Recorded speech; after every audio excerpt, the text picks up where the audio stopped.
Hi everyone, this is Abhinav from PhoneBunch and today we are benchmarking the new Moto E 2nd Gen.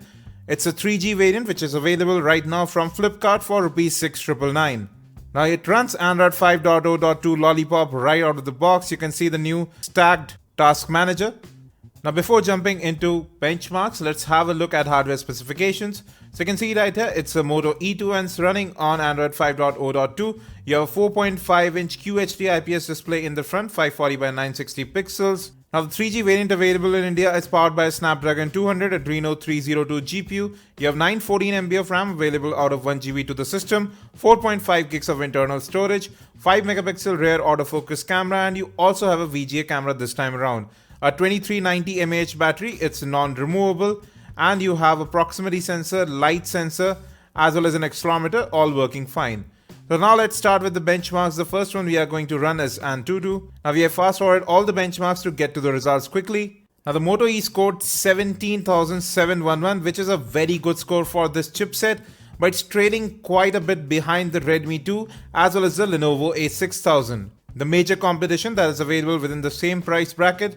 Next up, we are going to run NenaMark 2. It's a graphics benchmark, will give us an FPS score, and we got 51.1 FPS, again lagging behind the competition. Adreno 302 is definitely not the most powerful graphics solution available right now. Now we are going to run Quadrant Benchmark. This has been fast forwarded as well. On Quadrant, we got a score of 9925, clearly lagging behind the Redmi 2 and the Lenovo A6000. Both of which run on the Snapdragon 410 chipset, while it's much higher than the Intel dual-core bearing Zenfone 5 1.2 GHz. Now we are going to run Vellamo HTML5 chapter. This will specifically test the browsing capabilities of the device and to some extent general usability. So we got a score of 1558, again decent score, higher than the Zenfone 5 but lower than both the Snapdragon 410 bearing competition. Now we are going to run the metal chapter of Vellamo specifically to test the processing capabilities of the device, and we got a very good score of 724. Now for this chipset, these scores are actually pretty good, so you can understand the optimization that has gone into it. But then again, it's no match for the Snapdragon 410 found on the Redmi 2.